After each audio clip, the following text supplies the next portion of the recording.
Hello बच्चों, मैं लखन सैनी राजस्थान सरकार और वेदांता के सीएसआर इनिशिएटिव ई कक्षा में आपका स्वागत करता हूं, जिसके टेक्निकल पार्टनर है मिशन ज्ञान। बच्चों, हम पढ़ रहे हैं कक्षा 9 की गणित की पाठ्य पुस्तक का अध्याय 11, जिसके भाग 5 में हम आज चर्चा करेंगे दिए हुए आधार, एक आधार कोण तथा अन्य दोनों भुजाओं के योग से त्रिभुज की रचना करना। अर्थात आपको एक त्रिभुज की रचना करने के लिए कहा जाएगा जिसके आधार की लंबाई आपको पता है, एक आधार कोण आपको ज्ञात है और अन्य दोनों भुजाओं का योगफल भी आपको ज्ञात है।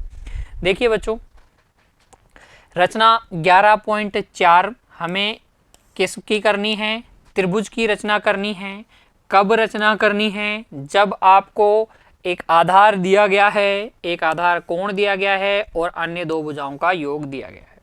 आइए मेरे साथ रचना कीजिए और रचना के पदों को भी समझिए बच्चों। देखिए, एक त्रिभुज ABC की रचना करेंगे हम, जिसका BC हमें दिया गया है, कोण B हमें दिया गया है और AB और AC का योगफल हमें दिया गया है। तो किस प्रकार से करेंगे? आइए मेरे साथ करें। क्योंकि आपको जो आधार दिया गया है, सबसे पहले वो आधार खींचें। आधार BC दिया गया है, जितनी भी सेंटीमीटर का है तो BC खींच लेंगे। पहला पद क्या होगा? आधार BC खींचना। दूसरा चरण क्या होगा? जो आधार कोण दिया गया है वो कोण बनाना। तो आधार कोण जो दिया गया है वो आधार कोण बना लें। जितने डिग्री का दिया गया है, प्रकार से बनता है, प्रकार से बना दीजिए। चांदे की सहायता से बनाना हो तो चांदे की सहायता से बना दीजिएगा, ठीक है। फिर आपको क्या करना है? देखिए, आपको दिया गया था BC, आपने बना दिया। आपको दिया गया था कोण B, वो भी आपने बना दिया। CBX, जितना कोण B दे रखा था उतना आपने क्या बना दिया? कोण CBX बना दिया, ठीक है। अब आपको क्या करना है? एक और चीज दी गई थी, अन्य दोनों भुजाओं का योगफल BC अगर आपको दिया गया है तो अन्य दोनों भुजाएं कौन सी हो गई? AB और AC। तो आपको AB और AC का योगफल भी दिया गया है। अब आपको क्या करना है? प्रकार लेना है। प्रकार लेना है, कितना खोलना है? जितना योगफल दिया गया है। जितना योगफल दिया गया है उतना प्रकार को खोल लें। खोलने के बाद में B को केंद्र माने, B को केंद्र माने और एक चाप काट दें। BX को कहाँ काटेगा ये चाप? बिंदु D पर। कहाँ काटेगा? बिंदु D पर। फिर आपको क्या करना है? फिर आपको देखिए D को C से मिलाना है। क्या कीजिएगा? D को C से मिला दीजिएगा। D को C से मिला लेंगे, ठीक है। यहाँ तक क्या काम समझ में आ गया? जो आधार दिया गया है वो आधार बनाएंगे, जो आधार कोण दिया गया है उतना ही कोण बना लेंगे, CBX। फिर BX पर एक चाप काटेंगे। कितनी लंबाई का काटेंगे? B से काटेंगे। कितनी लंबाई का? जितना आपको योगफल दिया गया है। जो बिंदु आएगा उसको D बोलेंगे। D को किससे मिला लेंगे? C से। अब देखिए, आपके पास एक कोण बन गया BDC। इस BDC के बराबर कोण बनाना है आपको बिंदु C पर।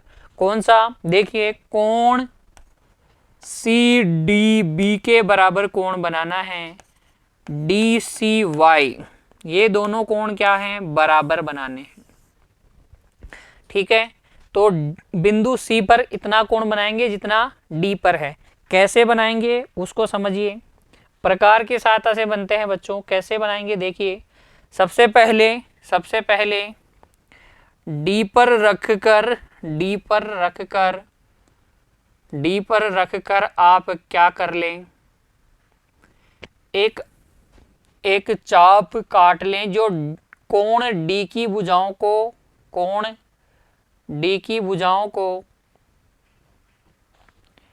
कहां तक काट रहा है? P और Q पर काट रहा है। कहां काट रहा है? P और Q पर, ठीक है। उतना ही खुले रखते हुए, यानी उसी त्रिज्या का एक चाप आप काट लें। एक चाप काट लें किस पर? DC पर। DC पर काट लें। मान लें कि ये जो है DC को कहां पर काट रहा है? बिंदु R पर। अब आप पी क्यू को नाप लें, प्रकार की सहायता से किसको नाप लें, पी क्यू को, तो पी से लेकर क्यू तक नाप लें प्रकार से। देखिए इस प्रकार से, प्रकार की नोक यहाँ और पेंसिल की नोक क्यू पर नाप लिया, फिर आर पर रखिए, आर पर रखिए और एक चाप काट दीजिए इस प्रकार से। ये चाप काट रहा है मानो एस पे, कहाँ पे काट रहा है, एस पे। सी को एस से मिलाते हुए एक किरण खींच दीजिए, सी को एस से मिलाते हुए एक किरण खींच दीजिए सी वाई। तो ये वाला कोण, ये वाला कोण और ये वाले कोण दोनों बराबर होंगे, और जहां ये बी एक्स को काटेगा ये पॉइंट आपके पास आ जाएगा ए, और इस प्रकार से आपको त्रिभुज मिल जाएगा एबीसी। दिख गया, त्रिभुज एबीसी दिख गया बच्चों। अब देखिए इसके रचना के पद देख लीजिए, रचना तो आपने कर ली है, कैसे करेंगे पद भी मैंने आपको बता दिए हैं, लिखने कैसे हैं आपको अपनी नोटबुक में, उन पर चर्चा कर लेते हैं। देखिए सबसे पहले आप लिखेंगे, जो आधार दिया गया है वो खींचिए, बिंदु बी पर दिए गए कोण के बराबर एक्स बी सी कोण बना लेंगे, एक्स बी सी कोण बना लेंगे जो हमने बनाया था, ठीक है। फिर किरण बी एक्स पर ए बी प्लस ए सी यानी कि जो अन्य भुजाओं का योगफल दे रखा है के बराबर एक रेखाखंड बी डी काटेंगे। फिर हमने क्या किया था, डी को सी से मिलाया था, डी सी को मिलाकर कोण बी डी सी के बराबर कोण डी सी वाई बनाएंगे। डी सी वाई की जो किरण है सी वाई बी एक्स को मान लीजिए कहाँ पर काट रही है, ए पर काट रही है, और जैसे ही ये ए पे काट रही है आप बोलेंगे त्रिभुज ए बी सी क्या है, अभिष्ट त्रिभुज है। त्रिभुज ए बी सी ही हमें बनाना था और यही हमारा अभिष्ट त्रिभुज हो जाएगा, ठीक है ना।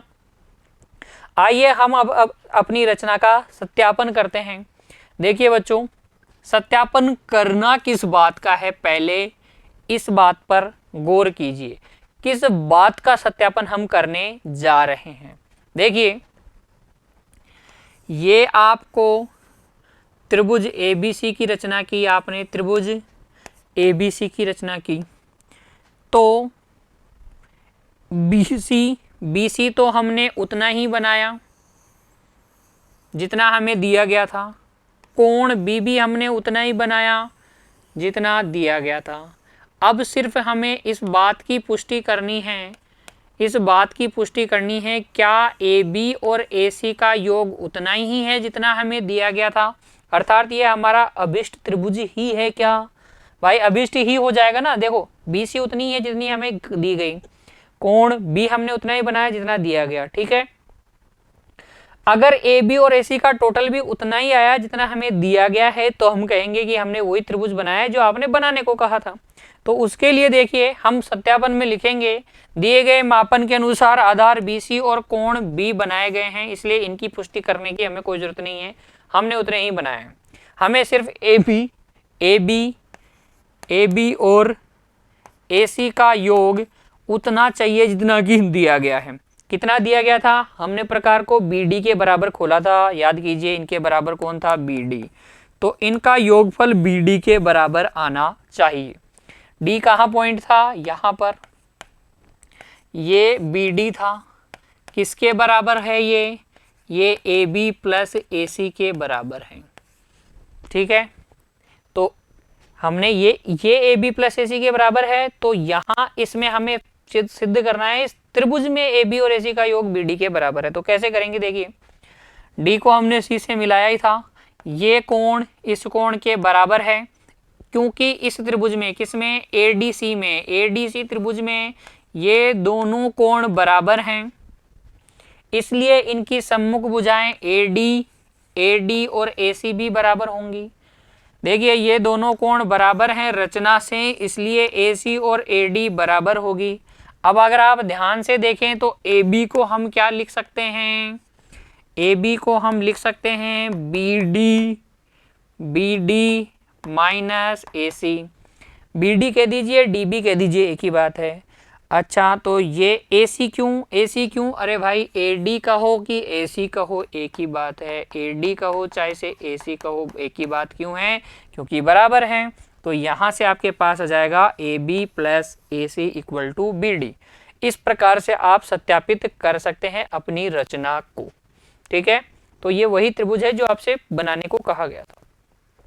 अब देखते हैं बच्चों एक वैकल्पिक विधि। इस वैकल्पिक विधि द्वारा भी हम क्या कर सकते हैं, त्रिभुज ABC की रचना कर सकते हैं, जब इसका आधार आपको पता है, एक आधार कोण पता है और अन्य दोनों भुजाओं का योगफल पता है। तो इस वैकल्पिक विधि में हम क्या करते हैं, सबसे पहले तो हम वही पहला चरण आधार बना लेंगे, BC आधार बना लेंगे। फिर हम CBX या XBC एंगल बनाएंगे। जितना एंगल B दे रखा है उतना कोण बनाएंगे XBC। फिर हम BD किसके बराबर काटेंगे, AB प्लस AC के बराबर क्या काटेंगे, चाप BD काटेंगे। प्रकार को AB प्लस AC के बराबर खोलना है, AB प्लस AC के बराबर खोलना है और चाप काट देना है। ठीक है, तो ये बिंदु आ जाएगा D। यहाँ तक का काम वैसा ही है जैसा कि हमने पहले देखा। फिर D को C से मिला लेंगे, ये काम भी जो अभी हमने विधि देखी उसके जैसा का जैसा ही है। अब आगे थोड़ा चेंज है, क्या करना है, अब इस कोण के बराबर यहाँ कोण नहीं बनाना। वैकल्पिक विधि में आपको क्या करना है, इस CD का लंब समद्विभाजन कर देना है। इस CD का लंब समद्विभाजन कैसे करेंगे, CD के आधे से ज्यादा खोलेंगे और दोनों ओर प्रतिच्छेद करते हुए दो चाप लगा देंगे। दोनों ओर प्रतिच्छेद करते हुए दो चाप लगा देंगे। ये दोनों चाप मान लीजिए कहाँ पर प्रतिच्छेद कर रहे हैं, P और Q पर। तो PQ इसका क्या हो जाएगा, लंब समद्विभाजक हो जाएगा। तो ये लंब समद्विभाजक खींच दीजिए। ये लंब समद्विभाजक जहां BX को काटे ये बिंदु आपके पास आ जाएगा A, और A को आप क्या कर दीजिएगा, C से मिला दीजिएगा। तो त्रिभुज ABC आपको मिल जाएगा, त्रिभुज ABC आपको मिल जाएगा। ये देखिए मैंने जो छायांकित किया है त्रिभुज ABC। ठीक है, तो वैकल्पिक विधि थोड़ी आसान है मुख्य विधि से बच्चों, आपको समझ में आ गया, मुख्य विधि भी और वैकल्पिक विधि भी। आइए वैकल्पिक विधि का भी हम क्या करते हैं, सत्यापन करते हैं। क्या AB और AC इस विधि से भी BD के बराबर ही आता है क्या? देखिए हमने एक बात पढ़ी थी कि अगर कोई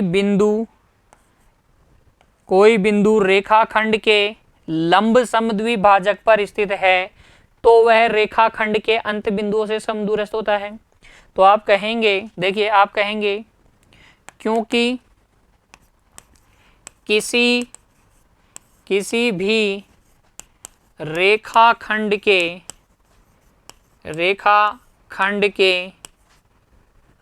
लंब समद्विभाजक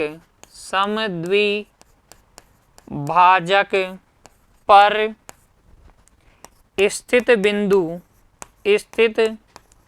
बिंदु उस रेखाखंड के अंत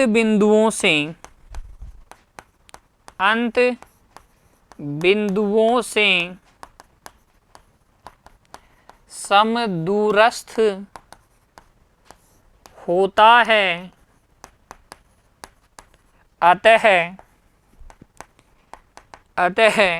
अतः बच्चों AD किसके बराबर है, AC के बराबर है। AD AC के बराबर है। भाई ये जो बिंदु A है किसके ऊपर स्थित है, PQ के ऊपर ही तो स्थित है, इसलिए AD और AC बराबर है। अब आपको पता है AB और AD का टोटल तो BD के बराबर है। AD किसके बराबर है, AC के, तो ये AB और AC का टोटल किसके बराबर आ जाएगा, BD के बराबर आ जाएगा। किसके बराबर आ जाएगा, BD के बराबर आ जाएगा। समझ में आ गई बात। तो दोनों विधियां आपको अच्छे से समझ में आ जानी चाहिए बच्चों। वैकल्पिक विधि से हम ज्यादातर क्वेश्चनों को हल कर सकते हैं, आसान है। ठीक है, अब एक रिमार्क देखिए, टिप्पणी देखिए, अगर किसी प्रश्न के दौरान आपको ऐसा देखने को मिले कि जो योगफल है वो BC से कम है, अर्थात आधार से कम योगफल दिया गया है अन्य दोनों भुजाओं का, या आधार के बराबर दिया गया है, तो त्रिभुज बनाना क्या होगा, संभव नहीं होगा। कारण क्या है बच्चों, कारण साफ है, त्रिभुजीय असमीकाएं पढ़ा था ना हमने। क्या पढ़ा था कि किसी भी त्रिभुज में दो भुजाओं का योगफल क्या होता है, उसकी तीसरी भुजा से अधिक होता है। यहाँ क्या बोला जा रहा है, योगफल कम है, तो ये तो गलत बात है। इस प्रकार के त्रिभुज की तो रचना संभव नहीं है। उम्मीद करता हूं कि रचना 11.4 की दोनों विधियां, वैकल्पिक और मुख्य विधि, आपको समझ में आ गई है। आपने मेरे साथ साथ त्रिभुज ABC की रचना की है। अब आप इससे संबंधित प्रश्नावली के प्रश्नों को हल करेंगे बच्चों, रचना करके देखेंगे क्या वास्तव में आपको आ गया है। प्रयास करते रहिए बच्चों, खुश रहिए, धन्यवाद।